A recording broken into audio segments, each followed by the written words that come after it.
Good morning and welcome to another edition of Main Talk, Conversations About Hair. I'm your host, Deshaun Bullard. Main Talk is a radio talk show where all we do is talk about hair. Hair is such a big part of what we do in the African American community, and the reason we wanted to have this show is because no one is talking about it. The Black salon has always been a pillar in the Black community. The first woman self-made millionaire, Annie Turnbull Malone and Madam C.J. Walker both made millions in the beauty industry.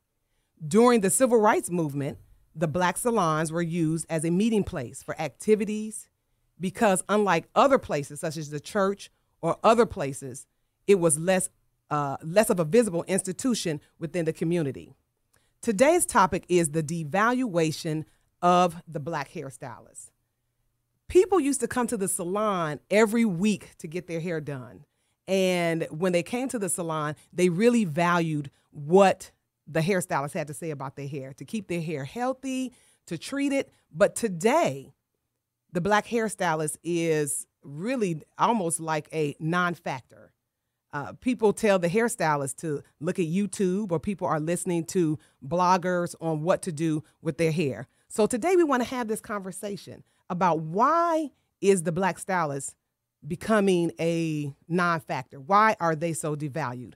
And today we have sitting with us Connie Judge, who is the president, CEO, one of the leaders in the industry. She owns the National Trichology Institute here in Atlanta. So Connie, say hello to everybody. Good morning. How are you doing today? I'm fantastic. I'm excited about being here. Good. And of course we have our sidekick, Keisha. Say hey, Keisha. Hello, everyone. Who's with us each and every week as we discuss these hot topics as it relates to hair in our community. So let's start the conversation, guys. Why is it that you think that hairstylists are becoming or are looking, why are we so devalued? Deshaun, you bring forth a very interesting topic, and I'm privileged, first of all, to have this dialogue with you, and also to talk to those who are listening to the show today. As an entrepreneur myself and have been in the beauty industry for 30 years this year, stood behind the chair for 17 of those years, and now I've been teaching for many, many years. I've seen the devaluation over the last 20 years of our industry basically starting to crumble and go back the other way. I think if we really want to get to the heart of the matter, we've got to talk about professionalism. Mm-hmm. We've got to talk about ethics. We've got to talk about the knowledge that our stylists are obtaining today. If we compared the knowledge today to what we gained, much like yourself many years ago, you'll see that even the education is not as phenomenal as it once was in the day. Mm-hmm. And so I think that's basically most of the devaluation when it comes to professionalism on our side. Another factor, and we'll talk a little bit more about that in a moment, but on the other side of that, we also have to consider that consumers are able to purchase the same products that licensed cosmetologists are able to purchase, and that's a big factor. Exactly. And I think that's where we've got to hone in at and begin to do something to change that part of our industry, to bring back to the industry what our job really is all about. Right. So do you think that it's the lack of education amongst the Black stylists that is, that consumers are looking at us and saying this is something that we could do at home ourselves? Because, of course, when we look at skill and talent, you can have your cousin, your niece, or someone in the community that is doing hair in their kitchen that they are skilled. However, when it comes to hair care, that is something totally, totally different. But our customers and our clients are sitting in these kitchens getting their hair done by their cousins and then coming into the salon and arguing to a point that, really, that their cousin is just as good as we are. Well, let's address that from another perspective. First of all, they're not skilled. Right. Okay. Right. They're kitchen-tician beauticians. Right, exactly. And, I wrote that book many years ago. We came up in the likes of our aunties and our cousins all doing our hair in the kitchen at home. But times have changed, things have changed, and certainly there is some quality education out there in some of the beauty schools. But when you look at what's happening, I think that the industry has changed in that the products is where your consumers can go and buy that product and they can go home. I think that's where we've lacked the integrity of our industry, if you could say it like that. The integrity has been lost. Therefore, now consumers are now competing with the skilled, licensed cosmetologists. These people are not skilled. They have talent, but they're not skilled. But that brings me to a point. Yeah, they have talent. Something that we were talking about, Keisha. I think most consumers don't understand what licensed cosmetologists have to go through and what they have to learn in the beauty schools. When I was in school, and I'm sure when you guys went to school, we have to learn about the bones of the face, the bones of the neck, primary colors, tertiary colors, secondary colors, the medulla, the cortex, the cuticle. I think that the general public don't really understand what we have to go through in order to become licensed. And of course, with new reality shows on, such as, Houston Beauty on the OWN network, that just really made a mockery of what is happening today in the beauty schools. It seems as though we come out of school and we don't know anything. What you have to say about that? But a lot of the Houston Beauty, a lot of that really is going on in the schools. And the instructors are not training professionalism, nor are they, the school itself is not professional. I think the professionalism should start in the school. They're servicing clients. People are coming in. The cosmetology schools are flooded with people going in to get their hair done, but the training starts then. So the professionalism should be how they're servicing the clients in the schools at that time. That they're not teaching it, and then they're just passing them through because cosmetology schools are charging $20,000 now. They are, and so it's a moneymaker, and so it's a business more than training. It's business, so they got to push those students out because it's a lot of students are on waiting lists, waiting to get in. So they're gonna push you out. Even if you can't do a roller set. I was, I did the rating for state board, and I had to stop because the way they train us is yes, they did it, no, they didn't. And clearly, it's not our job to say, no, she needs to go back to school, and it was maybe 25, 30 people at one time, taking their practical, and maybe 10 looked like they knew what they were doing, and, because some of them I wanted to say, get out. Right. Go home. Right. Because this is not for you. So then this goes back to us educating the consumers why we wanted to have this show. So what we're going to do is talk about what should consumers look for when they go into a salon and they are selecting a stylist to service them. What should they look for? We'll come back and have more conversations with that on Main Talk Conversations About Hair with your host, Deshaun Bullard. Hey, what's wrong? Man, my hair is just falling out. You should try this product my wife found in a hair magazine because she was going through the same thing. Her hair was thinning and breaking, but now it's growing like crazy.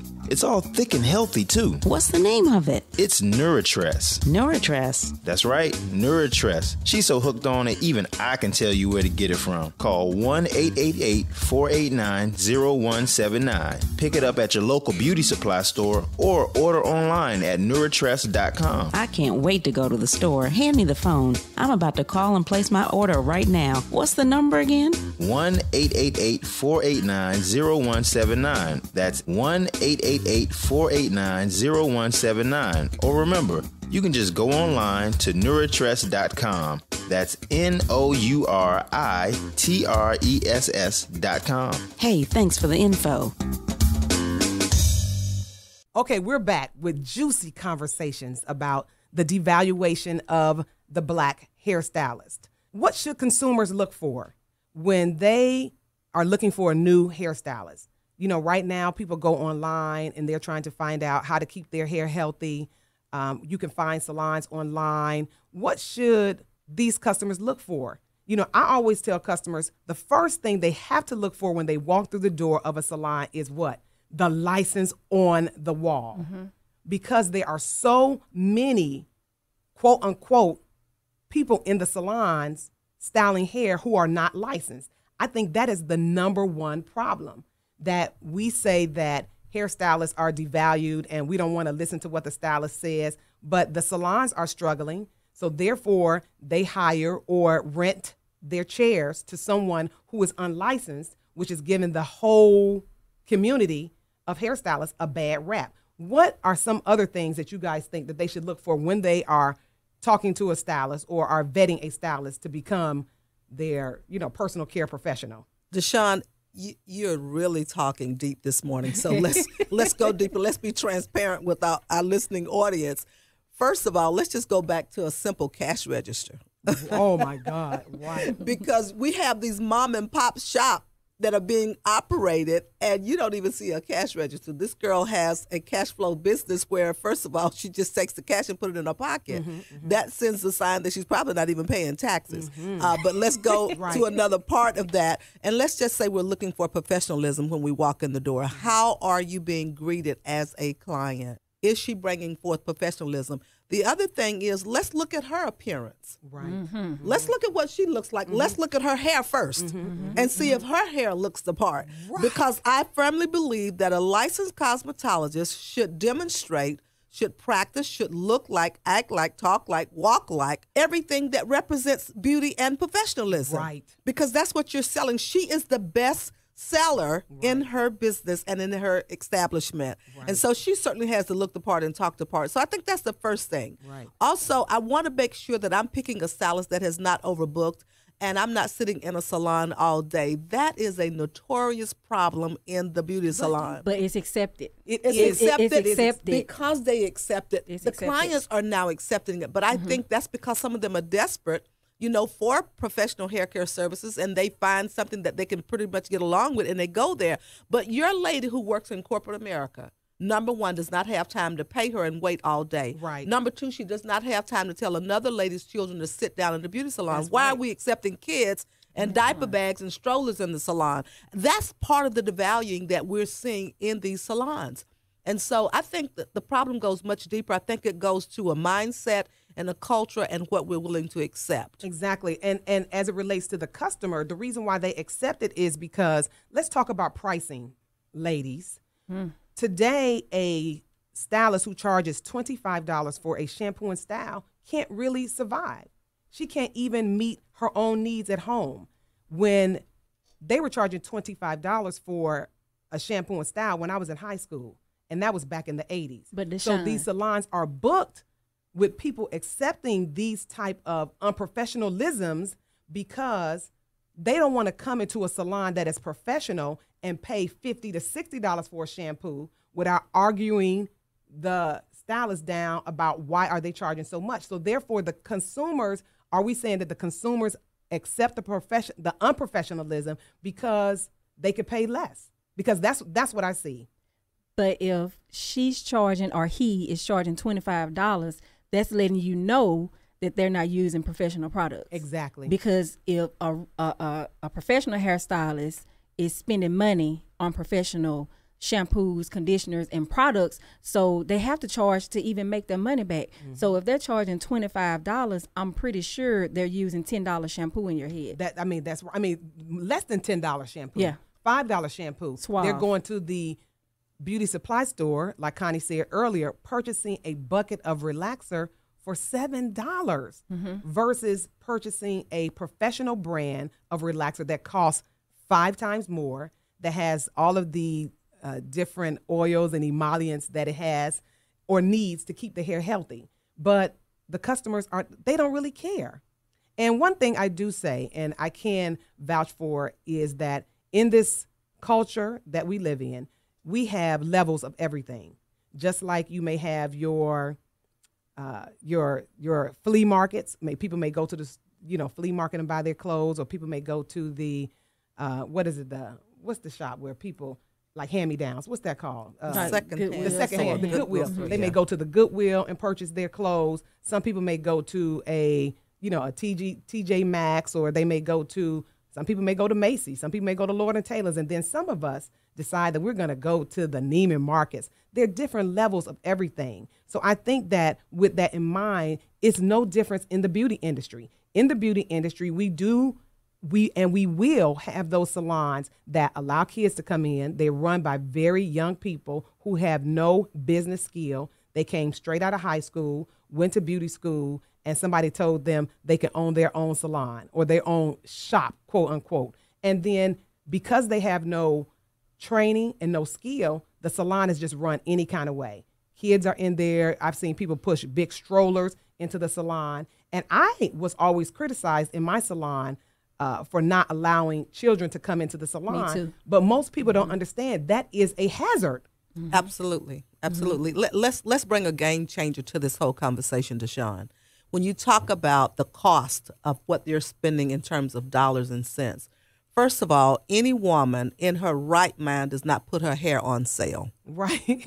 Okay, let's just be real about it. Right. Any woman in her right mind. You mean the hair on her head.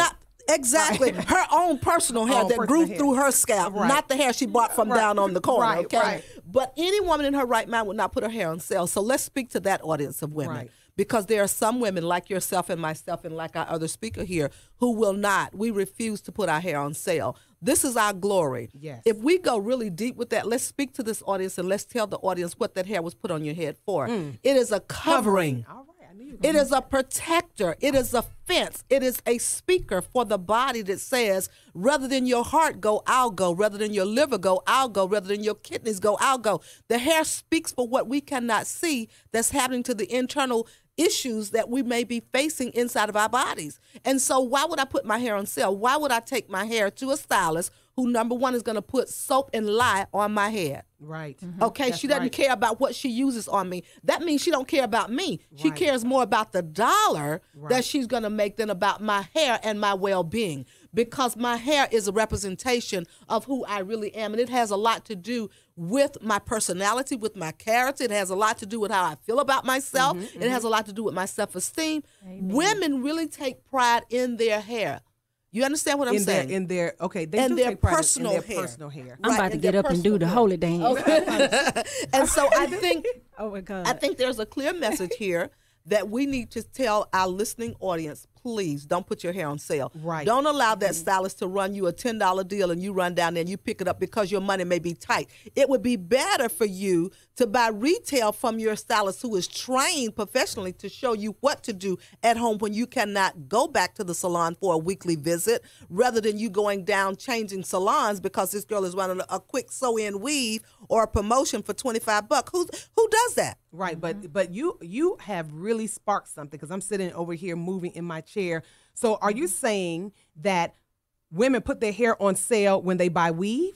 Absolutely. Because with this whole weave generation that we are in, that women are putting their hair on sale every day when they put something foreign in their hair.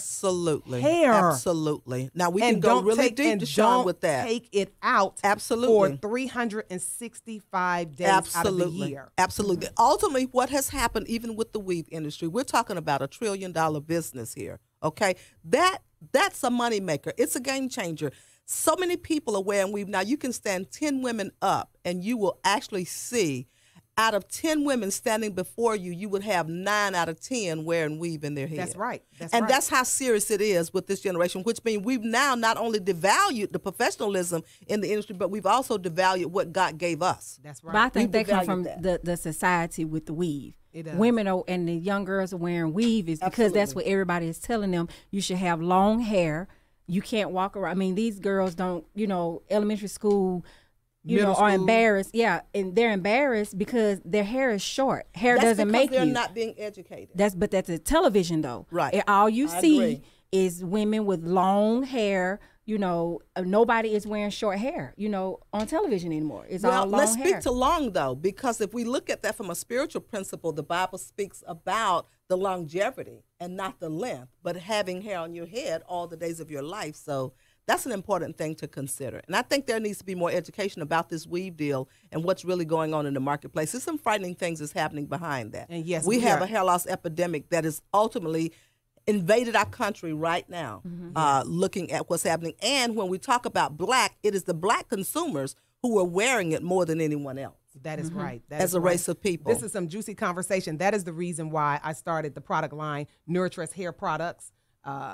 to help women who are in trauma, because women are losing their hair at a fast rate. But that's another show. But we're going to come back and we're going to go to commercial, but and continue this conversation about why are people not really listening to our Black stylists in the salon anymore. I'm your host, Deshaun Bullard. We'll be right back with more conversations about hair with Main Talk. Are you experiencing hair thinning, hair shedding, hair breakage, or hair loss? The Nura Tres Perfect Hair Vitamins Plus is for you. Most people don't understand that in order to achieve thick, full, healthy hair, it must be done internally. Nura Tres Perfect Hair Vitamins are packed with vitamins, minerals, amino acids, biotin, and folic acid, which feeds the hair follicle from the inside and makes the hair longer, stronger, and fuller as it grows out from the hair follicle out to the scalp. So if you desire longer, stronger, faster growing, thicker, healthier hair, then order Nura Tres Perfect Hair Vitamins or Nura Tres Perfect Hair Vitamins Plus today. Call 1-888-489-0179. That's 1-888-489-0179 or online at nuratres.com. That's NOURITRESS.com. We're back with more hot conversations about hair with Deshaun, the hair coach, on Main Talk, conversations about hair. Now, ladies, we are talking today about the devaluation of the Black hairstylists in the African-American community. Now, I want to switch this conversation up just a little bit more as we are moving into our last part of this conversation. Any movie or any television show that depicts a Black stylist has always been negative. Number one, Shanae on Martin. Do y'all remember Shanae? Yes. Shanae was a hairstylist, and we already know what that looked like. Then we have shows like Beauty Shop, Barbershop, but every depiction of BAPS, exactly, of a Black stylist is negative. So how do we move at this point? Because we are devalued because of the images that are put forth to us in society about what a Black stylist look like, what a Black stylist acts like. But on our counterparts, they are the professionals. They can live in the big houses and they get, this and they're that. Even when we look at Tabitha from Tabitha Salon Takeover, she is from another country, but the view of who she is was a business professional that helps salons get in shape. But when it comes to someone that is African-American, we just looked at as she just doing hair. Mm-hmm. How are we going to move past this negative image that we have in our community? Education. Education is the key, Deshaun. And let's just talk really seriously about that. Our women, first of all, need to be educated on what is professionalism, what's accepted and what's not acceptable.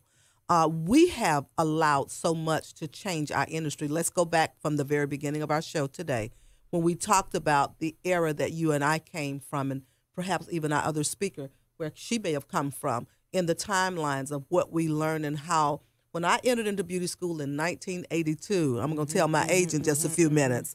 When I entered into beauty school, first of all, we had to wear uniform shoes, white uniforms in beauty school. We were taught to say yes, ma'am, no, ma'am. We were taught professionalism. That's right. We were at the height of our game and being very professional.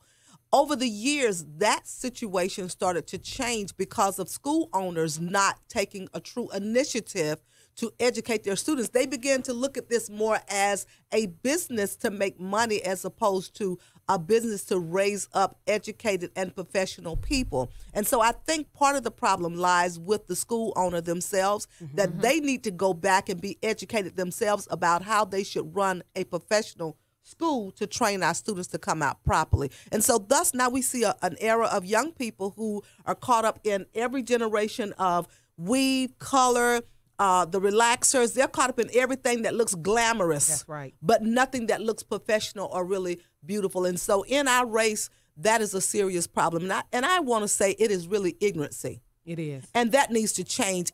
We who are I would say veterans in the industry need to start to adopt some of these young people and begin to mentor them and coach them and help to develop them to become better at professional ethics. That's true. We had one stylist to hit us on Facebook. And for those who are listening, our Facebook page is Main Talk Radio. And she said that one of the reasons, and one of the big reasons that the industry is changing and that stylists are being devalued is because, like Keisha said, the students who are coming out of school, they have not been trained properly. They don't know how to price. And so now when you look around, you have $50 weave shops that customers are going to. They're spending $50 for a weave. And it's kind of hard for her, she said, as a stylist to be able to compete with the $50 weaves. And my response to her was that we don't charge $50 where we are. We service professional women, but we also make sure that we have an environment in our salon that is conducive for those clients to be able to come in and receive a professional service. Because if I come into a salon where there's children running around, where the stylists have the customers waiting in the lobby all day, of course, without any communication, the music is unprofessional, it's loud, they're cussing, they're talking about inappropriate lyrics on the radio, then you are not going to receive the type of money that you could receive on a service. Because again, they're looking at you like, I'm not coming in here for this. So what we have to do is, like Keisha said, look back at the cosmetologists, those who are coming out of school, and make a change. Mm-hmm. We have to make a change because it's getting really, really, really bad out here. And we just want to make sure that the stylists, the clients who are coming into these salons are getting the best care for their hair. Because like Connie said, people's hair are coming out in record numbers. Yes. And we started a campaign called I'm Wearing My Own Hair, Are You? It's kind of a little hard campaign, but nevertheless, we are trying to do that because the only way that we are going to be able to wear our own hair is we are going to have to do what? We are going to have professionals who are going to class, getting educated about the latest and greatest in hair technology so that we could be able to service these clients. Deshawn, if we could close with a couple of key points that may be helpful for your listening audience and for those stylists who are discouraged. Certainly there are a lot of them that are discouraged because of what they see that's going on down the street. Let's give 3 key points that a stylist should do to remain with integrity and not be devalued. Number 1, she needs to check up from the neck up herself. She needs to make sure that she maintains a sense of integrity. Don't lower her standards or her prices because of what someone is doing down the street. If she looks the part, act the part, walk the part, run a professional establishment, getting people in and out on time, people will pay you for that level of integrity and respect, because when you respect their time, you have it made in the business. Okay, what we're going to do is we're going to continue this conversation. We're going to end this week, but Connie, I'm going to ask you to come back next week so that we can continue this conversation, this hot conversation on the devaluation of the Black stylist. We're going to continue this conversation next week. We don't have enough time this week, but we will continue it next week. We thank all of those who are listening to Main Talk Conversations About Hair. I'm your host, Deshawn Bullard, the hair coach. You can find out more about our show on Facebook.